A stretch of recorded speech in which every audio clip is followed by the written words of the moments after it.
Hey everyone, welcome back to CM Fab. I'm Chris. This is my 1981 Toyota race truck build, or my SEMA 2035-ish build, or my Onyx off-road rock crawler overlander build when I get tired of it and want to rebuild it for the 15th time.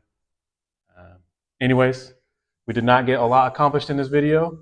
I did get the motor put in, or at least close to where it's going to be. So stick around and find out how that went. I did not kill myself, as you can see. Well, this is before the video, so maybe I already hurt myself. Who knows? Anyways, thanks for watching. Do all the YouTubey things, like, comment, subscribe. I appreciate you so much.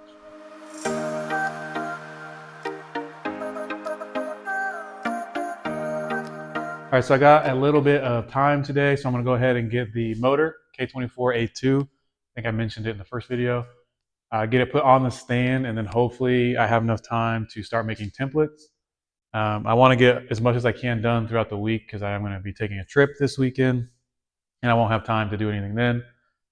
Really wanted to get the engine into the truck and mounted, but I probably won't be able to do that. I'll probably at least get to making the mounts for the engine side, and then we can see if I can maybe mock it up in there and set it on some blocks or something like that.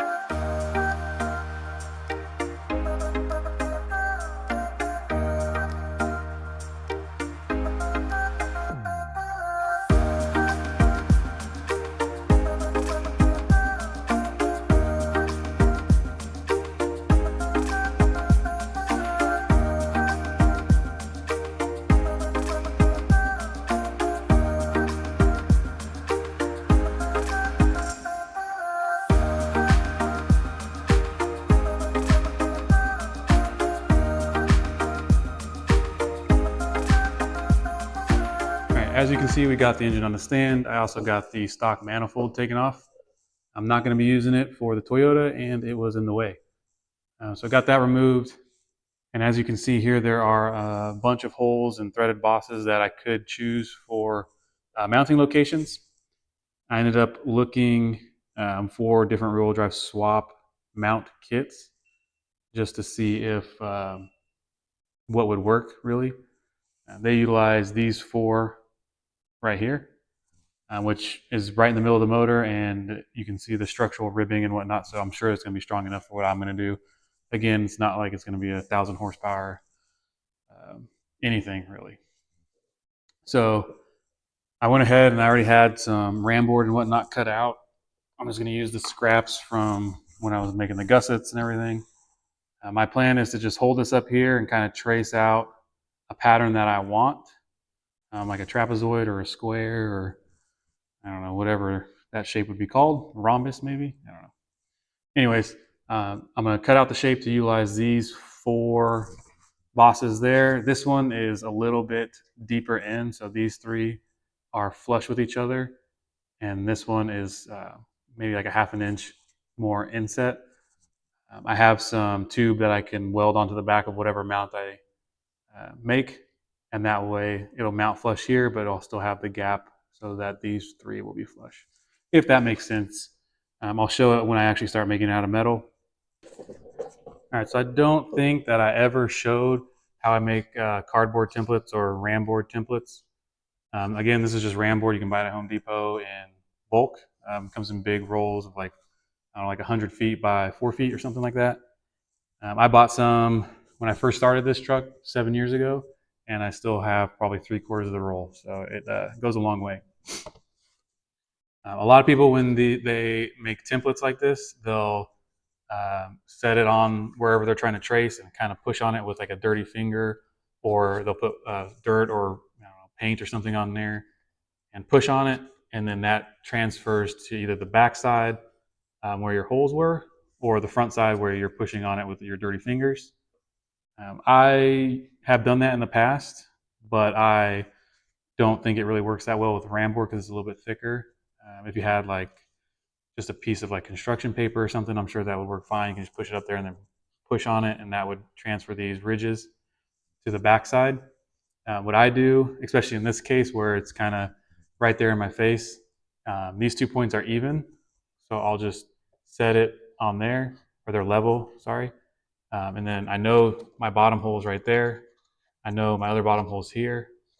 And then my top one I can feel or kind of guess at where it's at and mark that.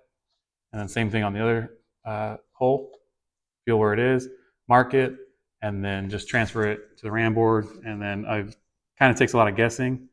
I'll cut it out, and if it's too big, I'll trim it down slowly until it's the right size. If it's too small, then I wasted a 4-inch square of RAM board, and I'll flip it over and try again. So it's pretty simple. Hopefully that helps somebody. It helped me when I first learned how to do it. I think I learned from the Fab Forums. I can't remember his name right now, but the Fab Forums on YouTube. He was a big user of this RAM board, and that's where I got it from. So hopefully that helps someone else.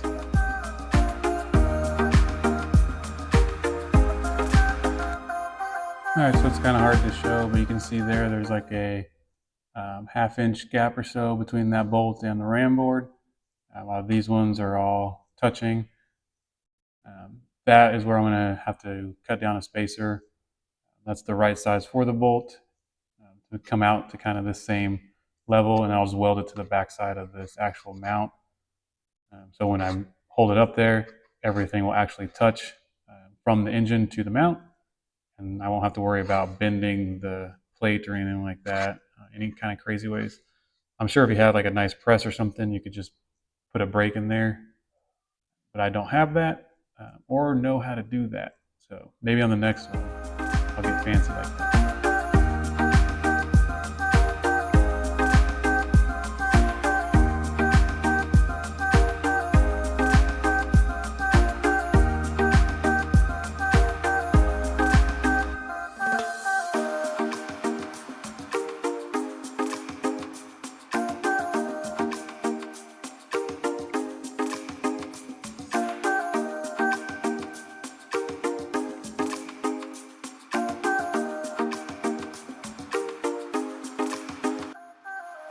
I ended up remaking this driver side mount here.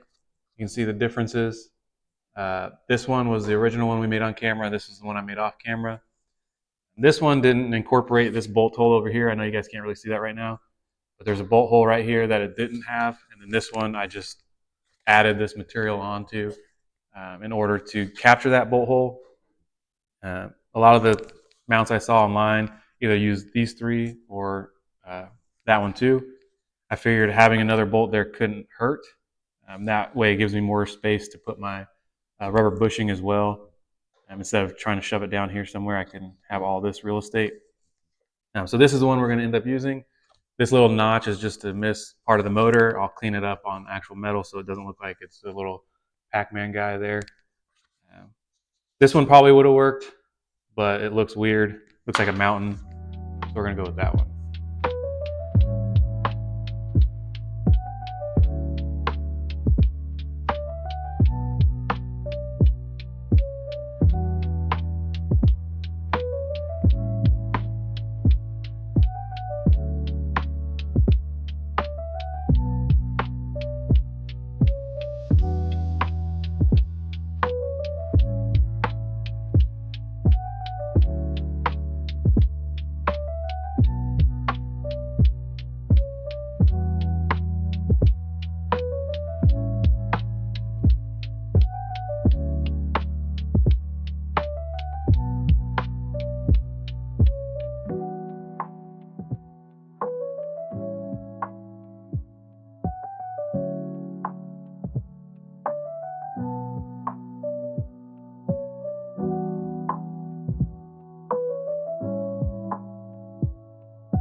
So you can tell by that time lapse that I had a change in plans.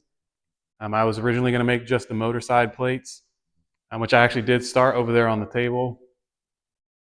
Made the templates and everything like you saw earlier in the video. And then I went on vacation kind of in the middle of that and got stuck at an airport. What else do you do when you get stuck at an airport besides Google things you don't need to spend money on? I found a set of plates that will work better than the ones I was going to make. And I thought they would be here by the time I got back, and they were not. So I decided, why not put the motor in, see if it even fits. It barely fits. You can see down there, the whole motor is behind that front axle line. So hopefully that'll be good for weight balance. And then the transmission is kind of about where the stock one was, plus a little bit, just because this BMW does use a chassis mounted shifter, or the BMW transmission uses a chassis mounted shifter. So it'll be about 4 or 5 inches back from that. Maybe, I don't know. Anyways, this video did take a left turn. Hopefully those plates get here soon, and then I'll at least get those bolted up and start measuring out for the motor mounts themselves.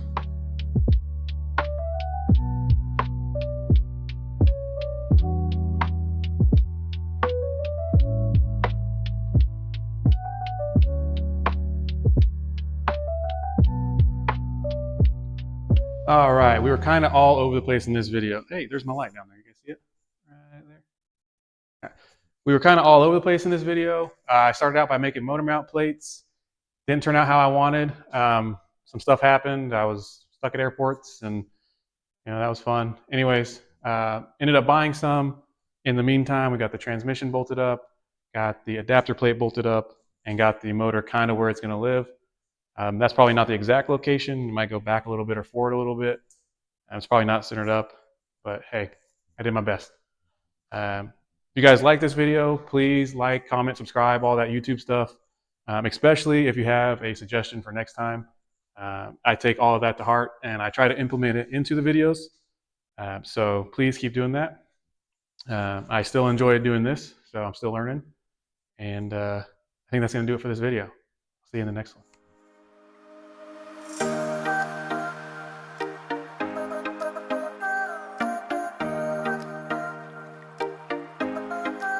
I feel like Chris Farley and Tommy Boy. That guy in a little car. That guy in a little coat. That guy in a little coat. I'll go over to the engine.